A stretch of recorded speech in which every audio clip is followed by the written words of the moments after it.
Okay, ladies, so basically, the way I do everything around our home is by the week. So on Monday, Wednesday, and Friday are my big chore days. So on Mondays, I do any home repairs. So, like, our lawn people come, any maintenance on the home that has to be done happens on Monday. On Tuesday, I clean all the bathrooms. Wednesday is the day we do laundry. Thursday is a day to make sure all the laundry's been put away, all of that greatness. And Thursday is also a grocery shopping day. Friday is a day to make sure that the house is prepared for the weekend because I work on the weekends at the salon. So let's get into it. Okay. So right here is the bills that we're paying this week. So this week we're paying a credit card, a car payment, and a for our home maintenance. This is the home maintenance that we had to do. This is our grocery spending money, and this is the money we pay for grandma to be watched while I'm at work. And then this is the things that I'm doing to make it into a low spend month. And so first off, we had to do our inventory, groceries, cleaning supplies, and toiletries. And these are our meal plans for this week. So this is this week's dinner. And I only cook every other day because we do have leftovers quite often. And if we do not have leftovers, then I will cook so that I'm not wasting money. So that's how that goes.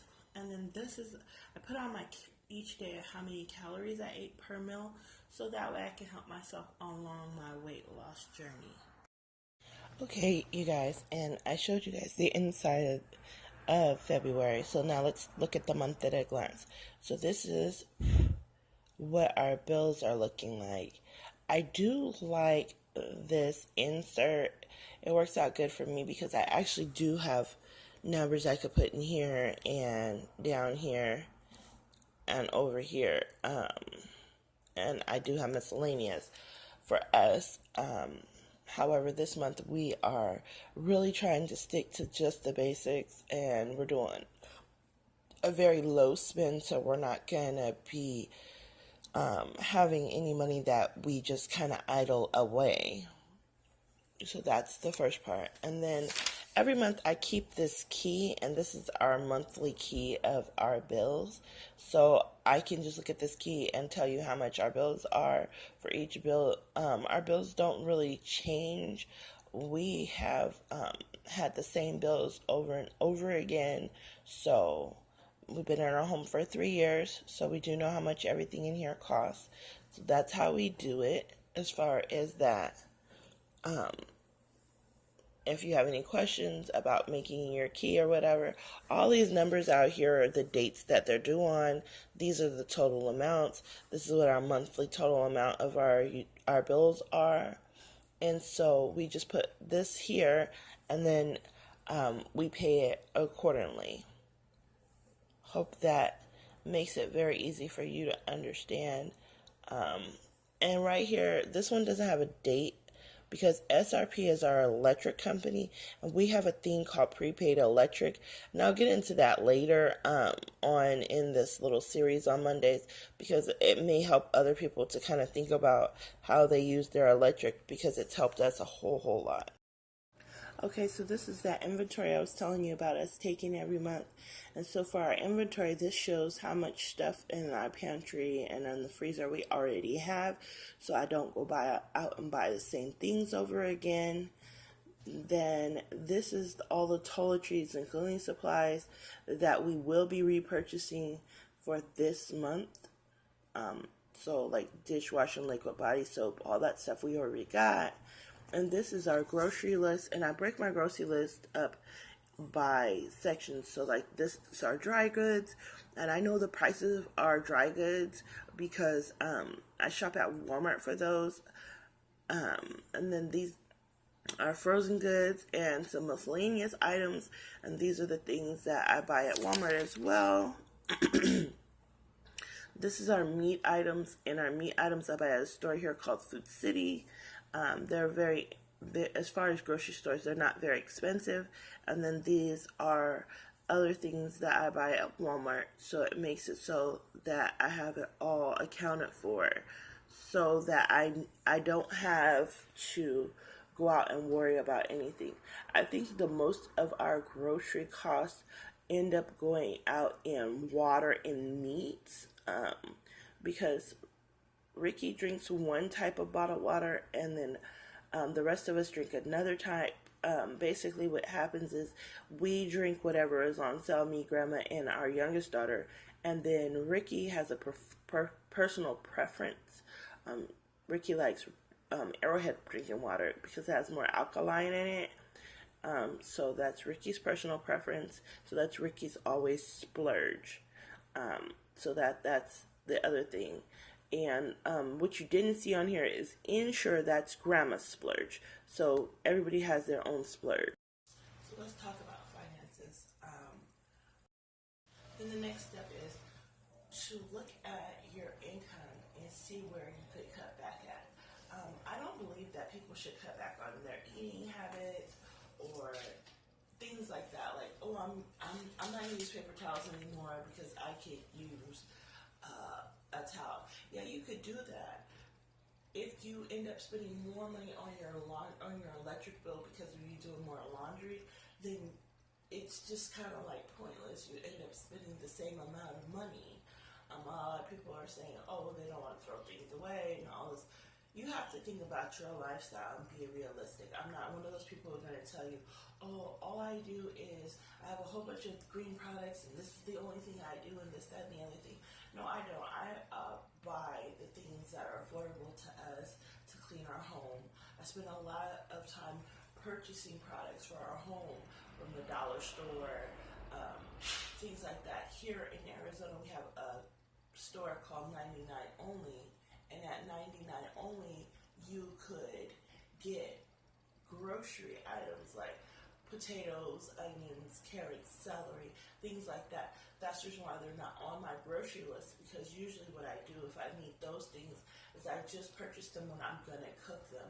It's actually within a walking distance of my home, and I just walk up there and purchase them from there. So those are the things you have to realize. If it's cheaper for you to purchase from a farmer's market, don't buy perishables unless you're going to be ready to use them, because a lot of times Americans, we have bought food that we don't end up eating it. We throw out a lot of food, so I'm trying to be more considerate of my consumptions, like the things I go out and purchase. I'm being more considerate of those things, so I'm not wasting money on things. And even though it's only $1 here and there, it does add up. Then the next point is, you need to start realizing that if you work, a lot of people say, oh, if I work, I should get paid. Well, if you work, yes, you should get paid. But you shouldn't look at your paycheck as, oh, because I paid all my bills, I didn't get paid. No, you got paid. You have a place to stay. You have clothes on your back. You have food in your belly. I hear a lot of people saying, oh, well, I deserve something. Yeah, if you drive in a car, you got what you deserved, and you're paying for that car, or you've already got paid cash for the car. So that's that. But you can't think of your job or your paycheck as, oh, when I get paid, I should be able to do this, that, and the other thing. Lavish ideas. If you are trying to retire, those things are not realistic, because in your retirement, you will have those things if you can put the money to the side. On average, I did the math. With Social Security at the max, you would get $1,200 a month. That means you would have to come up with $2,000 in difference. Like the average person needs about $3,000 worth of income if their home is paid for. If your home is not paid off, then you need about $5,000 per person, because you still have to pay for utilities and home and all these things.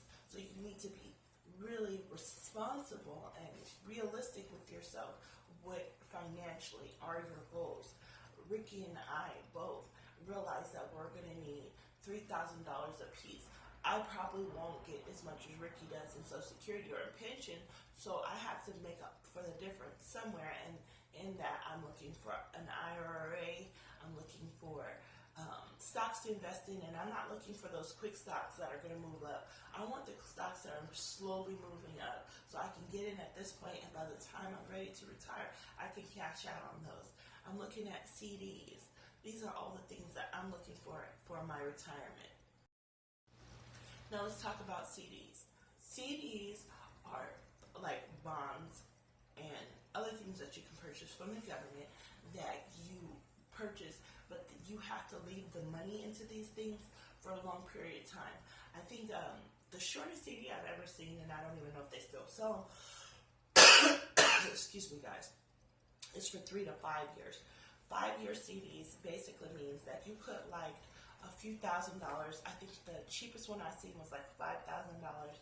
You put $5,000 into a CD, and that CD has to stand, the money has to stay on there for 5 years. If you do the math at 40 and I buy one every year or every so many years for the next couple of years, then by the time I'm ready to retire, they'll slowly all come into maturity. So you could pull money out of that CD and keep letting it go, so that that's money for your children as you pass on, or you just have to look into it like that. Then the other thing is, for me, I'm realizing I need, realistically speaking, I need 5 CDs for my retirement, and I need 2 CDs for me to be able to have activities in retirement. I also need to have so many stocks so that I can have that money pay out to me as I get older to help out with my deficit of income, so that I can have that money to help Ricky with our home maintenance and things like that, because we won't have a mortgage. We're not going to have a car payment. We have 2 cars, 3 cars ourselves right now, and so it makes it so that I can look into the future and say, oh, we could sell 2 of our cars, get another car, and then purchase another car in cash. That's always our goal, is to purchase in cash. Look at your purchases that you do monthly. I look at our bank account on a regular basis. I look at how many times Ricky's gone out and grabbed a little drink or something to eat or whatever while Ricky's at work.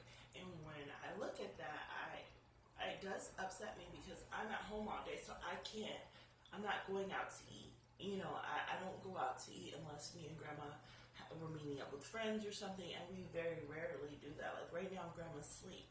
When she wakes up, today's Tuesday, we're having an oatmeal. This is the reality.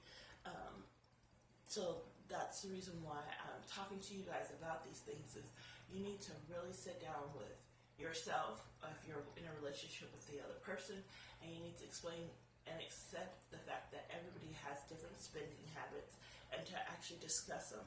I think a lot of people, when they get in relationships, they don't talk about their financial issues. We talked about our financial issues when we got together. Ricky was very open and honest and said, I have some payday loans. And I was like, well, I make this much money, but every year when I get my taxes, I use my whole entire tax money to pay my this bill and that bill and this bill and that bill in advance, so that I can have excess money for me with my children. And this is what I've done. And then Ricky was like, well, how does that work for you? And we sat down and I showed Ricky how it worked. So we agreed that this is what we're going to do. At the first part of our marriage, Ricky controlled our finances. For 3 years, Ricky did it. And Ricky said it was too stressful, too cumbersome. And I enjoy it. I enjoy doing the financial part. I have my book. Not only is it the calendar for the month, so I put all the appointments and everything and what's going on and what we're having to eat, but I put our finances in there, and it makes it a lot easier on me, and it's kind of nice. So don't cheat yourself. This is my favorite thing to say to people. Do not cheat yourself. A lot of people have this mindset that if they pay half a bill now and pay the other half later, that it makes it so they have more money right now to spend. But what you end up doing is you end up making that bill be higher, because there are a lot of companies that give you breaks. Here in Arizona, the big thing is you can get an apartment and you can pay weekly, bi-weekly, or monthly for an apartment. So when I first got here, I did have an apartment like that, me and my kids. And I paid my rent for the first 3 months when I first got in my apartment. And I could have paid weekly, but I paid 3 months of rent when I first got there because at the time I was looking for a job. That made it so I had that window within to find a job, to get a couple paychecks, to be able to pay. You'll find that people offer you discounts when you're able to do things like that. Even like going out to eat, things, all these things. You can prepay for just about everything. A lot of companies appreciate that because they've already got their money in-house. So it makes it so that they don't have to worry about you skipping out on a bill. And two, it makes it so that when you have the most of your money at some part of the month, everybody has a lump sum. Like one of your checks is bigger than the other. If on that bigger check you were to pay the larger portion of your bills, when you get that smaller check, you would be able to still pay those bills and you would have a little money left over. I just feel like a lot of times we're in a hurry for the quick fixes. Not everybody wins. I always say this to people. Fuck you mean everybody is always going to get a trophy. We don't all get a trophy. We don't all win. I hate